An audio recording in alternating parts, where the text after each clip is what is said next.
Dear student, अस्सलाम वालेकुम। आज हम अपने लेक्चर को वहीं से शुरू करेंगे जब हमने डिस्कस किया था, ठीक है ना, किंगडम प्रोटिस्टा। हमने किंगडम प्रोटिस्टा शुरू किया और किंगडम प्रोटिस्टा के अंदर हमने मुख्तलिफ किस्म की जो हैं वो टाइप्स को देखा। आज हम मज़ीद चलेंगे और हम डिस्कस करेंगे कौन से, प्लांट लाइक प्रोटिस्टा। और प्लांट लाइक प्रोटिस्टा के अंदर आज हम दो टॉपिक को डिस्कस करेंगे। एक हम करेंगे मेंबर ऑफ यूग्लिनोफाइटा और दूसरा जो है हम डिस्कस करेंगे मेंबर ऑफ पायरोफाइटा। हम इनको जो है वो डिस्कस करेंगे और इनके बारे में डिटेल से पढ़ेंगे कि असल में इनके करैक्टरिस्टिक क्या होते हैं। जब हम बात करते हैं यूग्लिनाइड्स की, जिसका मशहूर मेंबर जो है वो यूग्लिना है, हम यूग्लिनाइड की बात करते हैं। इसका ताल्लुक जो है वो किससे है, यूग्लिनोफाइटा से इसका ताल्लुक है। बेसिकली ये क्या है, ये एलजी लाइक स्ट्रक्चर है, एलजी मौजूद है।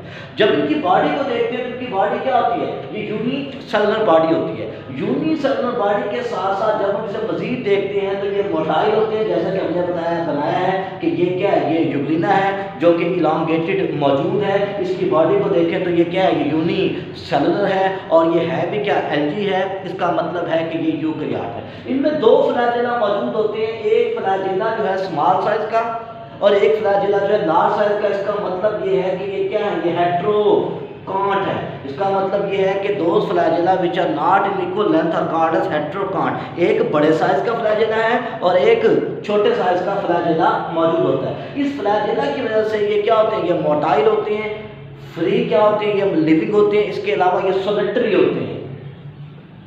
सोलिटरी का मतलब ये होता है कि दे रिमेन इंडिविजुअली।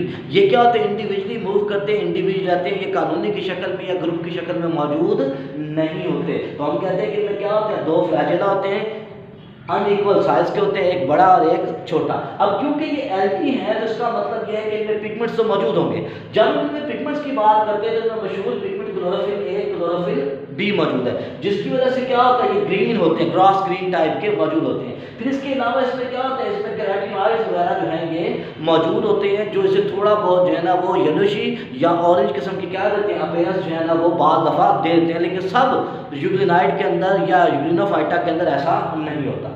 फिर इसकी जब बात करते हैं तो इसके बाद में क्योंकि कंट्रोवर्शियल थी, जब इसे क्या किया, इसकी क्लासिफिकेशन की गई तो कुछ ने जो है इसे जो है वो क्या रखा, एलजी के अंदर रखा और कुछ ने इसे जो है वो प्लांट के अंदर रखा। ठीक है, तो एलजी के अंदर जब इसकी बात की हमने कि एलजी के अंदर इसे रखा या सॉरी इसे प्रोटोजोआन के अंदर जब इसे रखा तो क्यों रखा। असल में इनकी खासियत ये होती है कि अगर हमने प्लांक्टन के तौर पे देखें तो ये वाटर के अंदर फ्री फ्लोटिंग होते हैं और इनमें क्लोरोफिल ए, क्लोरोफिल बी वगैरह मौजूद है। इसका मतलब ये है कि ये क्या करते हैं, फोटो सिंथेसिस करते हैं। अब क्योंकि ये फोटोसिंथेसिस करते हैं, अपनी खुराक खुद तैयार करते हैं, तो हम कहते हैं कि ये क्या है, ये ऑटोट्रॉफ है। अब क्योंकि ये ऑटोट्रॉफ है तो इसलिए इसे जो है वो एलजी के अंदर रखा गया। लेकिन अगर जो है यूग्लिना हो गया, जैसे उसे ज़्यादा देर के लिए डार्कनेस में रखा जाए तो उसका क्लोरोफिल क्या होता है, डिस्ट्रॉय हो जाता है। जब उसका क्लोरोफिल डिस्ट्रॉय हो जाता है तो वो हेट्रोट्रॉफ से क्या हो जाता है, वो ऑटोट्रॉफ से वो हेट्रोट्रॉफ हो जाता है। मतलब ये कि वो अपनी खुराक जो है वो दूसरे जानदारों को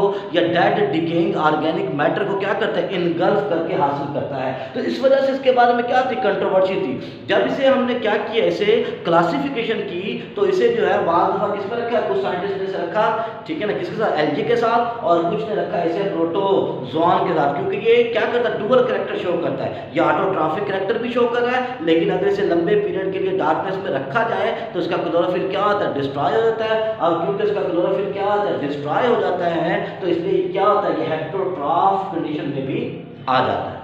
फिर हम जब बात करते हैं इसकी तो इसकी इस वक्त तक तकरीबन जो है 54 के करीब इसकी जनरा जो है वो आइडेंटिफाइड हो चुकी है और 800 के करीब इसकी स्पीशीज जो है यूग्लिनोफाइटा की इस वक्त आइडेंटिफाइड हो चुकी है। शेप की जब बात करते हैं, इसकी शेप क्या होती है, इलांगेटेड होती है।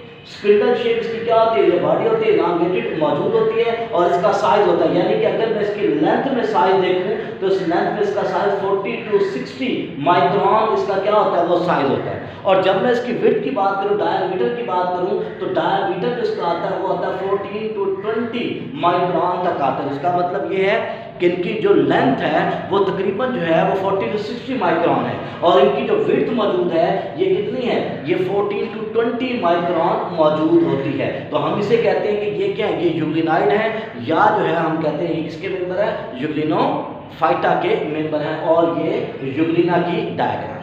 दूसरे जो मौजूद है हमारे पास ग्रुप जिसे हमने डिस्कस करना है, that is called as dinoflagellates. Dinoflagellates जिसे जो है वो शेल्ड एल्गी भी कहा जाता है, यानी कि ये वो एल्गी हैं, वो ऑटोट्रॉफ है जिनकी बॉडी के गिर्द, जिनके सेल के गिर्द क्या मौजूद होता है, जिनके गिर्द शेल मौजूद होता है। क्या मौजूद होता है? शेल। इनका ताल्लुक इनसे, इनका ताल्लुक जो है वो पायरोफाइटा से, डिवीजन पायरोफाइटा से क्या होता है? ताल्लुक होता है।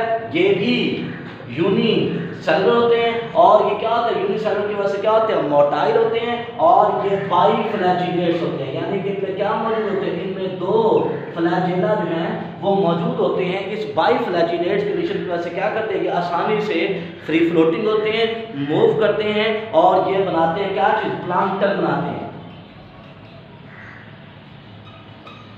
प्लांक्टन के हमने पहले स्टडी किया, free floating unicellular organisms called as plankton. अगर वो फोटोसिंथेटिक है तो हमने क्या कहेंगे? हम कहेंगे कि वो क्या? फाइटोप्लांक्टन है। और अगर वो फोटोसिंथेटिक नहीं है, प्रोटोजोआन है, एनिमल लाइक है, तो हमने कहेंगे जू प्लांक्टन। और इकट्ठे दोनों को कहा जाएगा कि ये प्लांक्टन जो है ये मौजूद होते हैं। अब क्योंकि ये एल्गी है, फोटोसिंथेटिक है, तो इनमें क्या होता है? इनमें पिगमेंट मौजूद होते हैं। अब वो पिगमेंट्स के अंदर जो ज़्यादा पाया जाता है वो क्लोरोफिल ए, क्लोरोफिल सी, थोड़ी मिकदार के अंदर इसमें जो है ना केराटिनॉइड या कैरेटीन मौजूद होता है, और इसके अलावा इसमें पाया जाता है फ्यूकोजेंथन। अब फ्यूकोजेंथन और ये केराटिनॉइड है, ये इन्हें क्या करते हैं? इन्हें पर्टिकुलर कलर देते हैं। जब इनकी क्या होता है? समंदर में तादाद बढ़ जाती है तो बढ़ने के बाद ये क्या करते हैं? ये अपने पिगमेंट्स जो इसके अंदर मौजूद है वो सिक्रेट करते हैं। जब ये सिक्रेट करते हैं तो जिस जगह ये मौजूद होते हैं वहां पर इनके पिगमेंट्स की वजह से वो पानी का कलर क्या होता है? चेंज हो जाता है। अगर वो रेड कलर का पिगमेंट है तो सारा का सारा पानी क्या होता है? वो रेड हो जाता है। अगर ऑरेंज का है तो सारा केराटिनॉइड से मौजूद है तो सारा सारा क्या होता है? वो ऑरेंज हो जाता है। ठीक है, तो इसका मतलब ये है फ्यूकोजेंथन की वजह से क्या होता है? ब्राउन कलर भी इसका हो जाता है। तो जहां पर ये ज्यादा मिकदार में मौजूद होते हैं तो वहां पर ये पानी के अंदर क्या करते हैं? पर्टिकुलर किस्म का कलर पैदा करते हैं, जिसकी वजह से जब क्या होता है? उसमें लहरें पैदा होती हैं तो हम कहते हैं उसमें रेड कलर क्या पैदा हुई? टाइड पैदा हुई। अगर वो रेड कलर का है तो हम कहेंगे रेड टाइड पैदा हुई। अगर वो ऑरेंज है तो ऑरेंज टाइड पैदा। तो इसका मतलब ये है कि इनकी पॉपुलेशन जब बढ़ जाती है तो इनके पिगमेंट्स की वजह से पानी का रंग क्या होता है? वो चेंज हो जाता है इनके केमिकल्स की वजह से। इसकी मशहूर जो एग्जाम्पल है वो है केराटियम। अब केराटियम जो मौजूद है ये इसकी क्या है? ये इसकी एग्जाम्पल है पायरोफाइटा की, या हमसे डायनोफ्लैजिलेट्स की बात करते हैं। अब जैसे हमने पहले कहा कि ये क्या होते हैं? ये शेल्ड होते हैं, अनयूनियर ग्रुप है। इनकी बॉडी जो है वो शेल पर मुश्तमिल होती है और ये जो शेल मौजूद होते हैं ये आपस में इंटरलॉक होते हैं। ये आपस में इंटरलॉक है किसकी वजह से? सेलुलोज की वजह से। सेलुलोज की जो प्लेट्स होती हैं वो प्लेट्स क्या करती हैं? इन्हें आपस में इंटरलॉक रखती हैं, इन्हें आपस में क्या करती हैं? जोड़ के रखती हैं। फिर इसे मजीद मजबूती देने के लिए क्या होता है? इसके अंदर सिलिका जो है वो क्या होता है? इम्प्रेग्नेटेड हो जाता है। सिलिका इसके अंदर क्या होता है? इनकॉर्पोरेट हो जाता है। तो इसका मतलब ये है कि शेल्ड है और शेल के अंदर जिनकी प्लेट्स हैं, यानी कि जो शेल के पार्ट्स हैं, वापस में क्या होते हैं? हेल्ड होते हैं। और वो कैसे हेल्ड होते हैं? सेलुलोज की प्लेट्स की मदद से, या वो क्या होता है? सिलिका उन्हें क्या करते हैं? मजीद जो है उनको मजबूत करती है। तो हम कह सकते हैं कि ये क्या होते हैं? अनयूजुअल ग्रुप है क्योंकि इनमें शेल मौजूद है। इसके अलावा क्या होता है कि इंटरलॉकिंग शेल इसके अंदर क्या होते हैं? वो मौजूद होते हैं। और ये इंटरलॉकिंग शेल जो है ये आपस में होल्ड करते हैं, लॉक करते हैं ड्यू टू सेलुलोज प्लेट, या फिर क्या होता है? सिलिका इसके अंदर मौजूद होता है। फिर इसके अलावा क्या होता है? जब इनकी पॉपुलेशन क्या होती है? अनकंट्रोल हो जाती है। क्यों? क्योंकि ये सेकंड लार्जेस्ट प्रोड्यूसर है। ये क्या करते हैं? ये मेरीन एनवायरनमेंट के अंदर फूड पैदा करते हैं फॉर अदर ऑर्गेनिज्म। अब जब अदर ऑर्गेनिज्म की क्या होती है? पॉपुलेशन कम होती है तो इनकी पॉपुलेशन बढ़ जाती है। जब इनकी पॉपुलेशन बढ़ जाती है, दे आर नंबर्स क्या होता है? स्कैटर्ड ऑल अराउंड द सी। तो समंदर में क्या होते हैं? फैल जाते हैं। जब इसकी आबादी दूर दूर तक फैल जाती है तो हम कहते हैं कि क्या हो गया? इसमें पॉपुलेशन एक्सप्लोजन हो गया, आबादी में धमाका हो गया। अब पॉपुलेशन एक्सप्लोजन की वजह से क्या हुआ? आबादी इसके डायनोफ्लैजिलेट्स दूर दूर तक फैल गए। जब ये दूर दूर तक फैलेंगे, जैसे हमने पहले बताया, तो इनके अंदर तो पिगमेंट्स मौजूद हैं।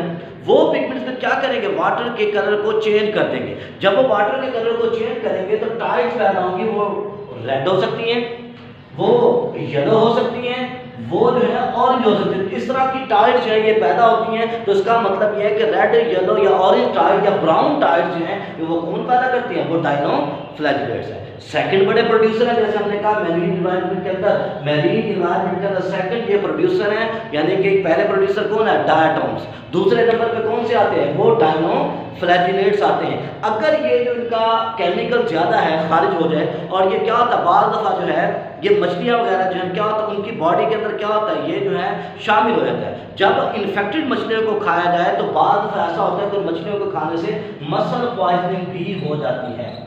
तो इसका मतलब ये है कि ये हेल्थ के लिए भी क्या है वो ख़तरनाक है अगर इनकी तादाद ज़्यादा बढ़ जाए। तो आज हमने अपने लेक्चर के अंदर जो है वो प्रोटिस्टा के अंदर प्लांट लाइक जो है वो हमने प्रोटिस्टा को डिस्कस किया, और उनमें से हमने आज दो को डिस्कस किया। एक हमने डिस्कस किया किसको, यूलिना को या यूलिनोफाइटा को, और दूसरा हमने डिस्कस किया पायरोफाइटा या जिसे आमतौर पे हम कहते हैं कौन सा, डायनोफ्लैजिलेट्स को डिस्कस किया।